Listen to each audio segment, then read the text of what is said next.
अनमोल मोती कार्यक्रम में आपका स्वागत है। ओम शांति। हमारे देश में कई सारे उत्सव मनाए जाते हैं जिनके पीछे कुछ ना कुछ हमारे आध्यात्मिक भारत की किसी न किसी वृत्तांत, किसी न किसी घटना का वर्णन होता है। उसको आज के परिप्रेक्ष्य में मनाया जाता है। लक्ष्य यही होता है कि उस उत्सव के द्वारा हमारी परंपरा को कायम रखा जाए और जीवन में उत्साह आए, क्योंकि उत्सव का मतलब ही होता है उसको मनाने से व्यक्ति का उमंग और उत्साह बढ़े। दिवाली की तरह ही होली भी हमारा एक बहुत बड़ा पर्व है जो हर वर्ष हमारे देश में बहुत ही धूमधाम से, बहुत ही उमंग उत्साह से मनाया जाता है। उस दिन जो कुछ भी किया जाता है वो देखने को बनता है। हम कह सकते हैं कि होली रंगों का, खुशियों का, मुख मीठा करवाने का और गले मिलन का उत्सव है। इसमें जो कुछ भी प्रथाएं होती हैं उसके अंदर आप देखेंगे कि रंगों का बहुत प्रयोग होता है और लोग खुशी मनाते हैं, झूमते गाते हैं, मस्ती मनाते हैं और उसके साथ साथ एक दूसरे का मुख मीठा कराना तो बहुत ही एक अहम इसका हिस्सा रहता है और फिर आपस में गले मिलन भी करते हैं। अब देखना ये है कि ये उत्सव कब शुरू हुआ होगा, क्योंकि उससे हमको पता लगता है कि इसका आध्यात्मिक भाव अर्थ क्या था, इसका ओरिजिनल यानी आदि का स्वरूप क्या था और आज उसका क्या स्वरूप है, ताकि हम इसके महत्व को अच्छी तरह समझकर इसको मना सकें। तो ये तो सीधी बात है, कब शुरू हुआ था कि जब ये चीज़ें जो हम मना करके करते हैं स्वाभाविक थी, जीवन में थी ही थी, उस समय तो हमें उत्सव मनाने की आवश्यकता नहीं थी। अगर हम प्राचीन आदि सतयुग काल को गिने, जिसको कि वैकुंठ अथवा स्वर्ग से भी तुलना की गई है, तो सतयुग में तो जीवन सभी रंगों से भरा हुआ था। सतयुग में तो खुशियाँ ही खुशियाँ थीं, गम का तो नाम निशान भी पूरे सतयुग में नहीं था। किसी प्रकार का रोग शोक इत्यादि नहीं था। राम राज्य के लिए भी जैसे कहा जाता है, दैहिक दैविक भौतिक तापा, राम राज्य नहीं करें संतापा। कहा जाता है कि नहीं कि राम राजा राम प्रजा राम साहूकार है, जिए दाता बसे नगरी धर्म का उपकार है। राजा प्रजा सभी सुखी थे और सज्जू के लिए हम जानते हैं कि वहाँ पर हर प्रकार की संपन्नता संपूर्णता थी, खुशियाँ ही खुशियाँ थी। गम तो या दुख तो सतयुग की डिक्शनरी में ही नहीं था। और यहाँ तो हम मुख मीठा करवाते हैं, वहाँ तो सदा ही मुख मीठा ही रहता था। हर चीज़ मुख मीठा तो अभी मिठाई खिलाकर हम करते हैं, लेकिन जीवन के अंदर मिठास, बोल में मिठास, व्यवहार में मिठास, वो तो देवी देवताओं का प्रसिद्ध है। लोग उनके दर्शन करने जाते हैं मंदिरों में, उनकी मुस्कुराहट, मीठी मुस्कुराहट को देखकर। और फिर गले मिलना, गले मिलने का अर्थ होता है आपस में समरसता, सद्भाव, अपने संबंधों में बहुत ही ज़्यादा स्नेह। तो आज तो हम गले मिलकर प्रकट करते हैं। जब स्नेह सारे जीवन में था तो ना तो गले मिलने की आवश्यकता थी, ना हाथ मिलाने की आवश्यकता थी। लेकिन इसका अर्थ ये हुआ कि जब वो प्रैक्टिकल जीवन में था, उस समय होली का कोई उत्सव नहीं मनाया जाता था, लेकिन सदा ही होली थी। सदा ही नाचते गाते झूमते स्नेह में आत्माएं विचरते थे। आज हम वर्ष में एक दिन होली मनाते हैं और उन्हीं चीज़ों की यादगार में हमने कुछ अपने परंपराएं बनाई हुई हैं, और उस दिन हम उन परंपरा को कर करके उन जो भी हम कर्म कांड करते हैं, गतिविधि करते हैं, हम एक दिन के लिए उत्साह उमंग में आने के लिए ये सारे साधन करते हैं।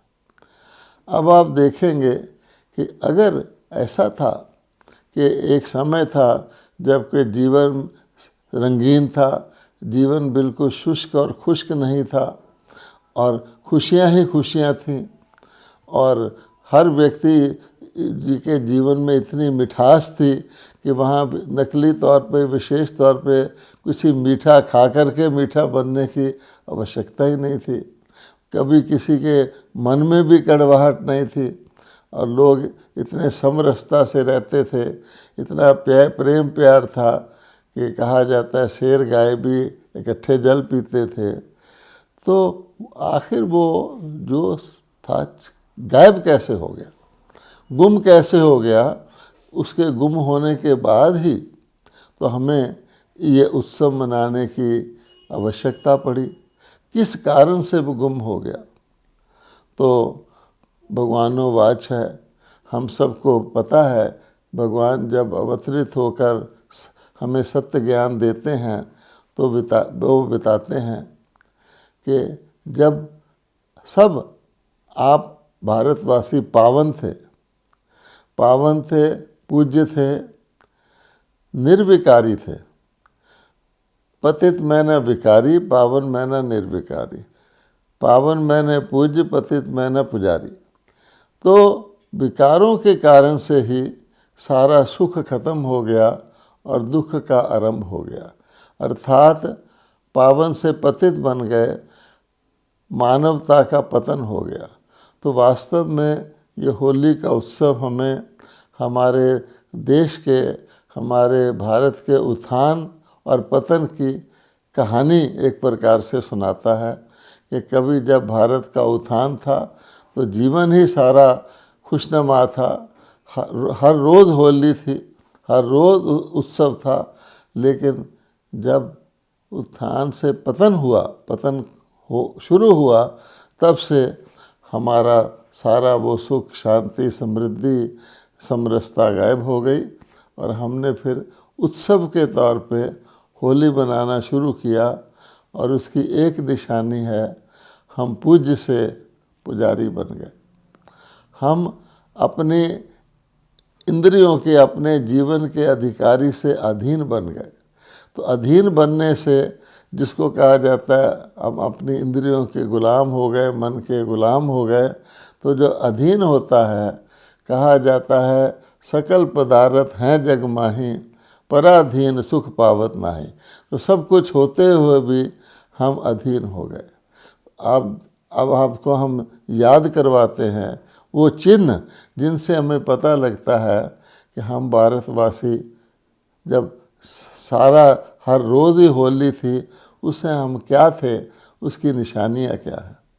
तो अब हम जानते हैं कि पावन और पूज्य हम देवी देवताओं को कहते हैं। तो देवी देवताओं को पावन और पूज्य कहते हैं। अगर आज आप किसी भी मंदिर में जा कर के, श्री राधे श्री कृष्ण का मंदिर हो, श्री लक्ष्मी श्री नारायण का मंदिर हो, श्री सीता श्री राम का मंदिर हो, हम इस बात को ज़्यादा स्पष्ट करने के लिए श्री लक्ष्मी श्री नारायण का मंदिर ही ले लेते हैं। तो आप क्या चीज़ उसमें पाएंगे कि देवी देवता पावन थे, और पावन को कहा जाता है होलीनेस। ये होली शब्द जो है उससे मिलता जुलता है, यानी पावन मैंने होली थे, तो होली मैंने जो होली है हाई सचमुच में वही है। अर्थात लक्ष्मी नारायण के मंदिर में जाकर आप ये पाएंगे कि सतयुग में महाराजन महारानी दोनों राज सिंहासन पर इकट्ठे बैठते हैं, और उसके पश्चात आप ये पाएंगे कि वो दो ताजधारी थे। एक तो जैसे महाराजा के ऊपर रतन जड़ित ताज होता है, वो हाईनेस की निशानी होती है, और उनके पीछे एक आभा मंडल रोशनी का ताज भी होता है, जिसको हम हैलो ऑफ लाइट कहते हैं, जो होलीनेस की निशानी होती है। तो जितने भी देवी देवता थे वो हाई भी थे और होली भी थे, और होली थे इसीलिए हाई थे। बाद में आप देखेंगे जो भी महाराजा हुए हैं उनका होलीनेस का क्राउन, अर्थात जो उनके चेहरे के पीछे आभा मंडल दिखाया जाता है, प्रकाश दिखाया जाता है, आत्मिक श्रेष्ठता और पावनपन का चिन्ह दिखाया जाता है, वो गायब हो जाता है। फिर क्या होता है, हम सब जानते हैं कि जिनके जो धर्म सत्ता वाले होते हैं उनको होलीनेस का ताज दिखाया जाता है। जैसे महात्मा बुद्ध है, उसके पीछे वो लाइट का क्राउन दिखाएंगे। था वो राजकुमार, लेकिन महात्मा बुद्ध ने हाईनेस के क्राउन को त्याग करके होलीनेस का क्राउन लिया। लेकिन दोनों ताज इकट्ठे एक के पास हों, सबके पास हों, ऐसा केवल देवी देवताओं के युग में ही था। चाहे वो राजा हो चाहे प्रजा हो, सबके अंदर आध्यात्मिक श्रेष्ठता भी थी और संसारिक तौर पे भी संपन्नता थी। आज हम क्या देखते हैं, उदाहरण के लिए, कि क्रिश्चियंस के जो पोप हैं रोम के, उसका हिज होलीनेस कहा जाता है। लेकिन जो इंग्लैंड के बादशाह हैं उनको हाईनेस कहा जाता है।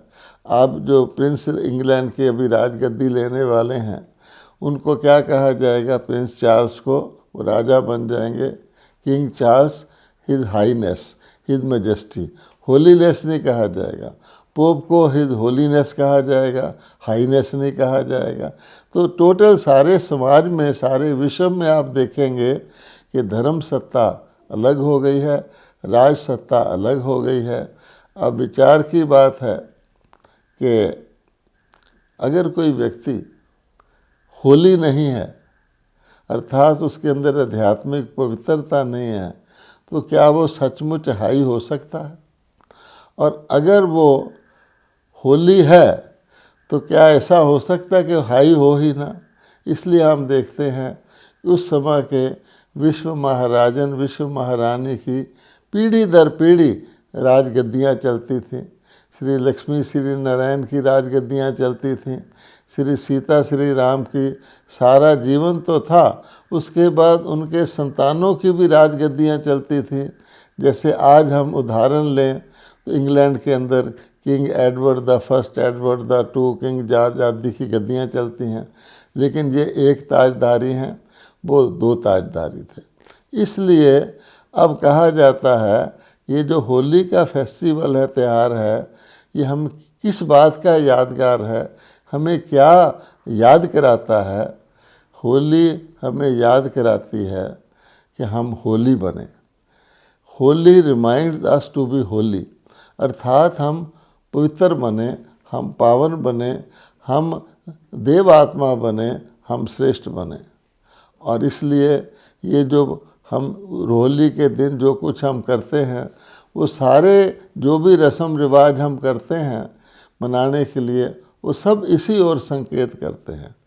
हम जानते हैं कि जीवन के अंदर ज्ञान है तो सद्गति है, ज्ञान नहीं है, बिना ज्ञान गति नहीं।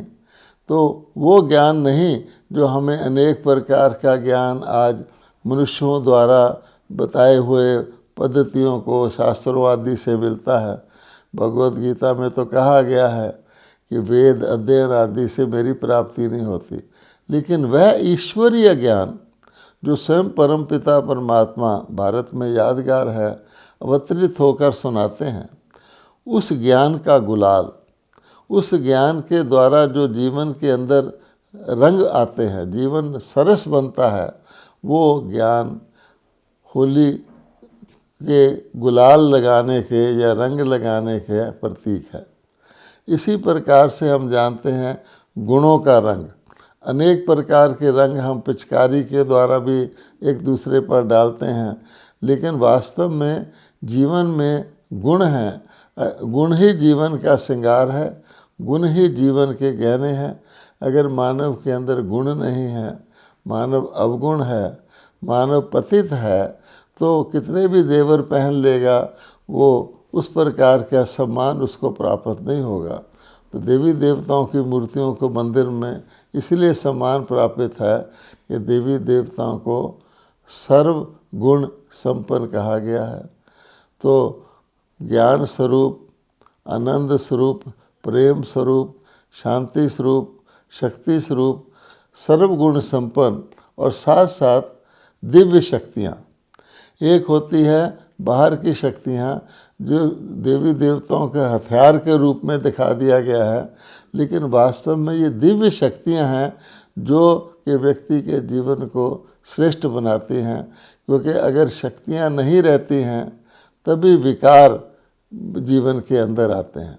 जैसे किसी व्यक्ति के अंदर कमज़ोरी आ जाए तो शारीरिक बीमारी आ जाती है।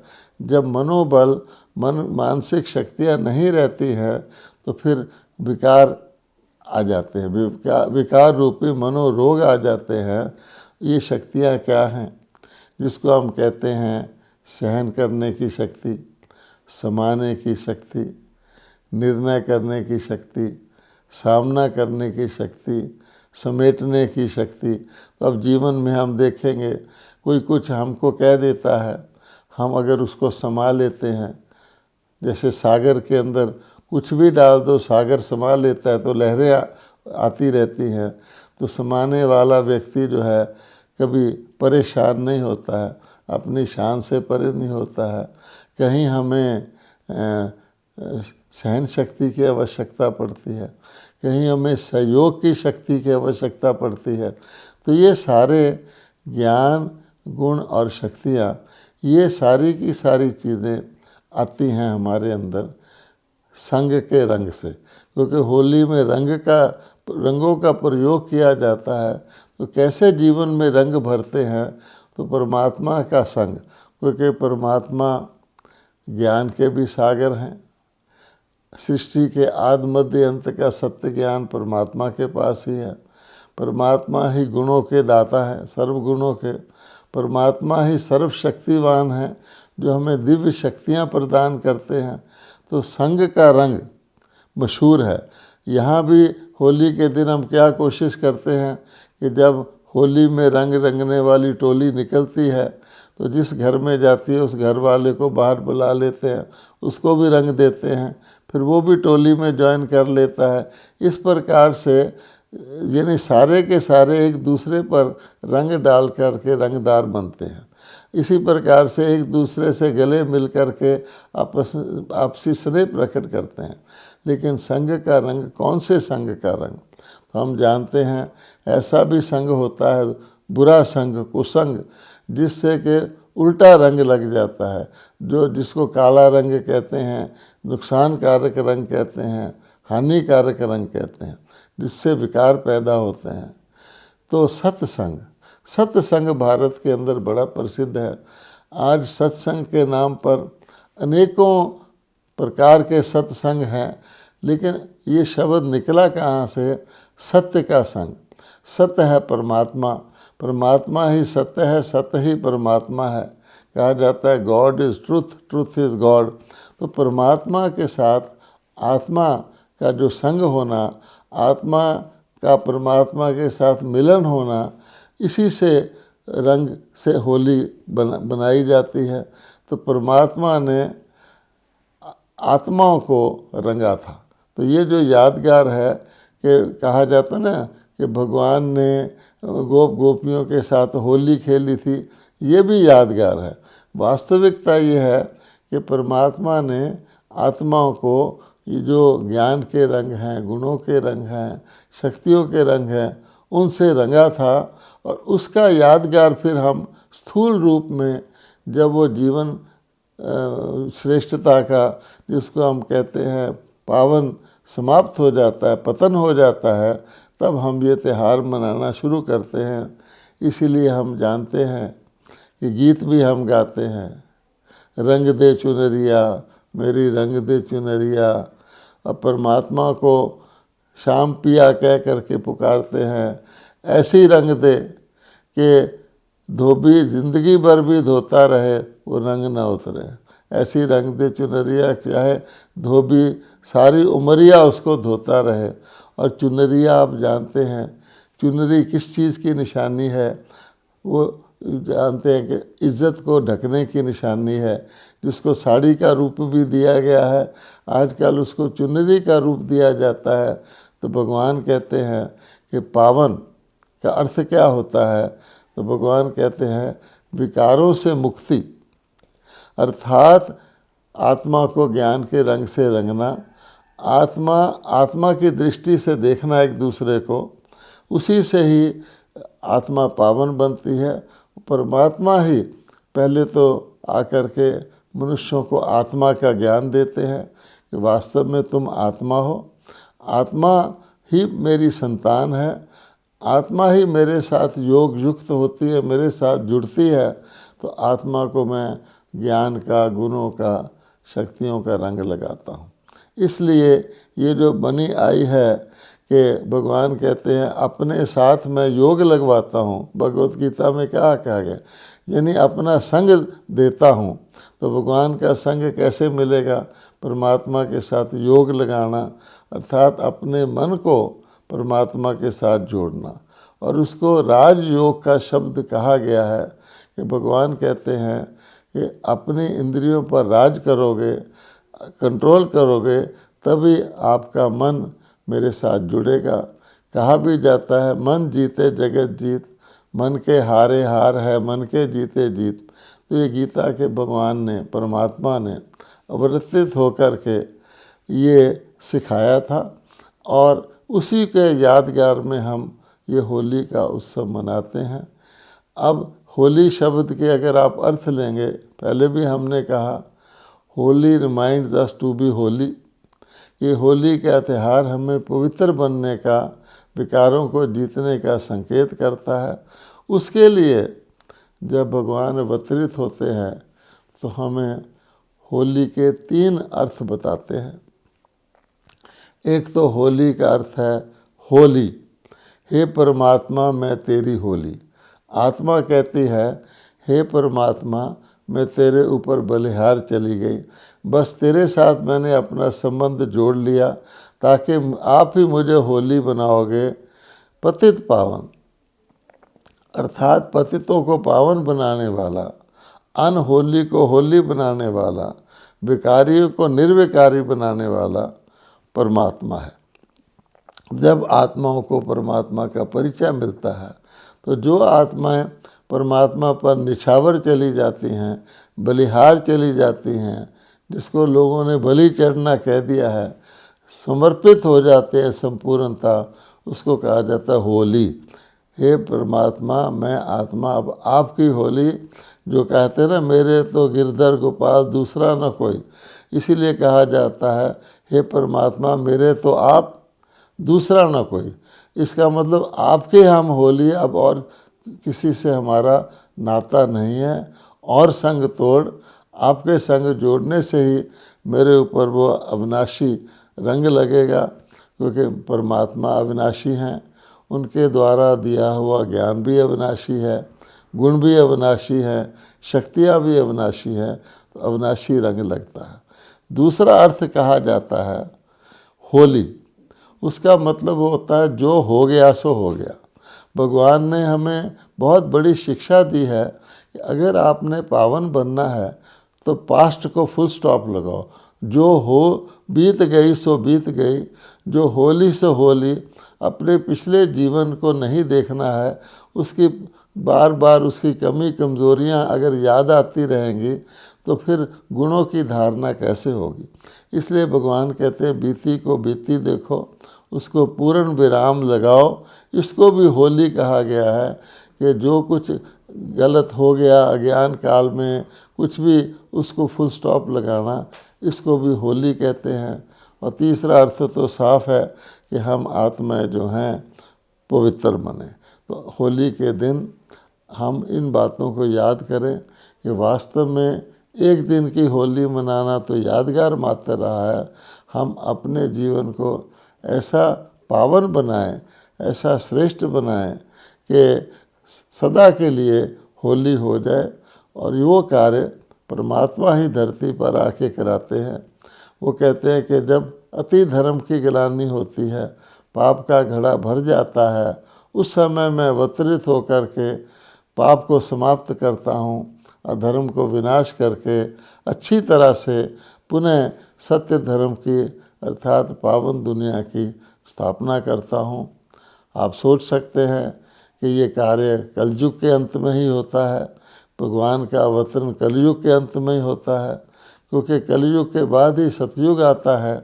और खुशखबरी की बात यह है, भगवान कहते हैं कि वर्तमान समय वही गीता का वृत्तांत पुनरावृत्त हो रहा है।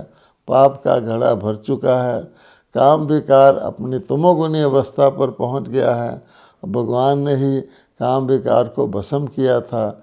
ये कार्य परमात्मा प्रजापिता ब्रह्मा और उनके संतान ब्रह्मा कुमार कुमारियों के द्वारा करा रहे हैं। अधिक जानकारी के लिए ब्रह्मा कुमारी के निकटवर्ती सेवा केंद्र से संपर्क करें। ओम शांति।